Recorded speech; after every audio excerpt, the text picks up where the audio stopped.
তো বন্ধুরা আবারও একটা নতুন ব্লগ নিয়ে চলে এসেছি। তো সকাল 5টার সময় তো একটা ব্লগ শেষ করেছি। তোমরা দেখেছো আগের ব্লগে, বরযাত্রী থেকে ফিরতে ফিরতে সকাল হয়ে গিয়েছিল। তো যখন বাড়ি এলাম তখন 5:30। তারপর ফ্রেশ হয়ে শুয়েছিলাম তখন 6টা মতো বাজছিল। তো 6টা থেকে 11টা 5 ঘন্টা মতো ঘুমানো হয়েছে। তারপর আর কি উঠে আবারও স্নান টান করে দেখো এই যে রেডি হচ্ছি। তো আজকে তো রাত্রেবেলা রিসেপশন, আর সকালে আর কি নতুন বউ বাড়িতে আসবে। তো আবারও দিদির বাড়িতেই যাব, যেতে একদম ইচ্ছা করছে না, যেহেতু সারাটা রাত জাগা, প্রচণ্ড টায়ার্ড, বুঝতেই পারছো। তো দিদিও রাগ করছে, বললাম যে একেবারে রাত্রেবেলা আসবো, বলছে না সেটা বললে হবে না, দুপুরবেলা আসতে হবে। তো তাই আর কি যাচ্ছি। যদিও 5-6 ঘন্টা শরীরটা একটু রেস্ট পেলো বলে কিন্তু অনেকটা ফ্রেশ লাগছে, ঘুমটা হয়েছে। তো বাবা তো ডিউটি চলে গিয়েছিল, আমি আর আকাশ শুয়েছিলাম। যাই হোক, তো ও এখন স্নান করতে গেল আকাশ, আর আমি স্নানটা করে এসে এই যে শাড়িটা শুধুমাত্র পরেছি, এখনও রেডি হইনি। তো চলো ইন্ট্রোটা দিলাম, রেডি হয়ে আসি, তারপর আবার দেখা হচ্ছে তোমাদের সাথে। তো এই যে দেখো আমি রেডি হয়ে বসে আছি আর কি, আর আকাশ এখনও স্নান করে বেরোয়নি। তো আমার রেডি হতে যদিও আজকে বেশিক্ষণ সময় লাগেনি, খুবই হালকা করে শাড়িটা পরে জাস্ট যেটুকু না করলে নয় সেটুকু সেজেছি, কারণ একদমই এনার্জি লাগছে না, চোখের মধ্যে এত ঘুম, আর ফ্যান বন্ধ করেও কথা বলতে পারছি না, ফ্যানের তলায় বসে আছি। আর মনে হচ্ছে এভাবে কিছুক্ষণ বসে থাকলে আমি আবারও ঘুমিয়ে পড়বো। যাই হোক, তো রাত্রেবেলা যেটুকু ঘুমাই আর কি, সেটা সকালে এসে হয়তো ঘুমিয়ে নিয়েছি, কিন্তু রাত্রের ঘুমের একটা আলাদা এনার্জি, তাই না? রাত্রের ঘুম যদি না হয়, সেই ঘাটতি পূরণ করতে কিন্তু সারাটা দিন ঘুমাতে হয়। তো আজকে যাব আর কি, আর ফোন করেছিলাম আমার ভাগ্নেকে, যার বিয়ে, ও বললো যে চলেও এসেছে বউ নিয়ে। তো যাই হোক, তো বউ নিয়ে এলেও কিছু করার নেই, আমরা তাড়াতাড়ি করে যেতে পারলাম না, কারণ ওই যে বললাম তাড়াহুড়ো করে যাওয়া, দুপুরবেলা যাওয়ারই ঠিক ছিল না, তাও যাচ্ছি।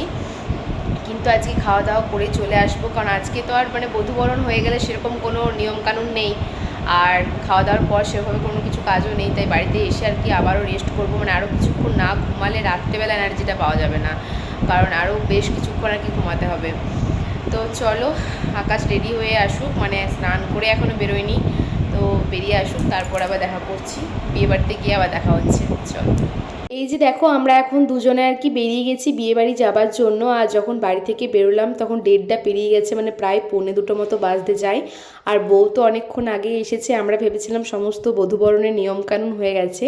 তো হ্যাঁ, অলমোস্ট সব কিছু হয়েও গেছে। লাস্টে যে দেওর বৌদিকে কাঁটা ফোড়ে এরকম একটা নিয়ম থাকে, তো সেটাই এখন আর কি হচ্ছিল। তো চলো, এটা দেখতেও খুব মজাই লাগছিল।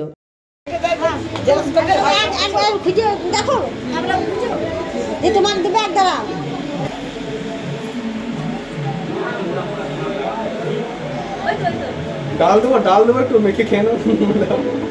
গেছি আরে দেখো দাও যে তোমার বিয়েতে রাখি শুট করবে, তোমার বিয়েতে একটু খরচা করবে। হ্যাঁ এত টাকা তো এবারে ফোন এই যে পুরা বেটে এবার খুলে দেবো, 1 টাকা দিলে আবার তোমার ভোট দিবি, আর বেশি করে করতে পারবো না। আমার নামটা জানো জানো জানো কি কি কি নাম পার্থ কি? হ্যাঁ ঠিক আছে ঠিক আছে, ছেড়ে দেবো। নামটা বলি।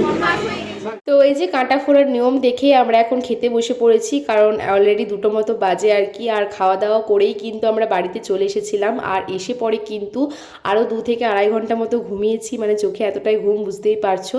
তো তাড়াহুড়ো করে আর কি সন্ধেবেলা রেডি হয়েছি, একেবারে তোমাদের ক্যামেরার সামনে আসতে পারিনি, তোমাদের সামনে আসতে পারিনি, ঘুম থেকে উঠে তাড়াহুড়ো করে সন্ধে দিয়ে কোনো রকমে রেডি হয়েছি, বুঝতেই পারছো। তো যাই হোক, এই হচ্ছে আজকের আমার ফুল লুক। আমি আরও একটু ভালো করে সাজার চেষ্টা করেছিলাম, কিন্তু হেয়ার স্টাইল, শাড়ি সমস্ত কি ড্যাডেম্যাডে হয়ে গেছে। যাই হোক, তো আমরা এখন এই যে বিয়ে বাড়িতে চলে এসেছি, দেখতেই পাচ্ছ। বাবা আগেই এসেছে, আমি আর আকাশ এখন এলাম।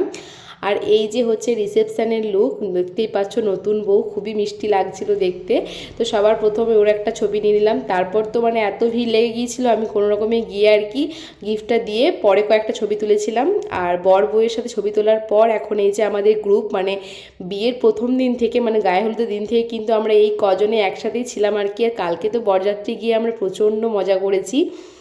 তো সবাই মিলে আর কি মানে একসাথে ফ্রেমবন্দি হয়ে নিলাম, আর একটা আর কি সেলফিও তোলা হয়েছে। তো এই যে এটা হচ্ছে, আর মানে সবগুলো কিন্তু ভাগ্নের বউ, আর একটা ওটা বোন ছিল ছোট্ট মতো। যাই হোক, তো এখন দেখো ছবি টবি তোলার পর এখন সোজা ফুচকার স্টলে চলে এসেছি ফুচকা খাওয়ার জন্য, যেটা আর কি মেন। আর এখন আমি কার পাশে দাঁড়িয়ে ফুচকা খাচ্ছি বলো তো, মানে আমার বিয়ের পর ফার্স্ট যে বিয়ে বাড়ি তোমাদের সাথে শেয়ার করেছিলাম আমার মামা শ্বশুরের ছেলে, মানে দেওরের বিয়েতে, তো এটা হচ্ছে সেই দেওরের বউ, ঠিক আছে। দুজনে মিলে একসাথে ফুচকা খাচ্ছিলাম।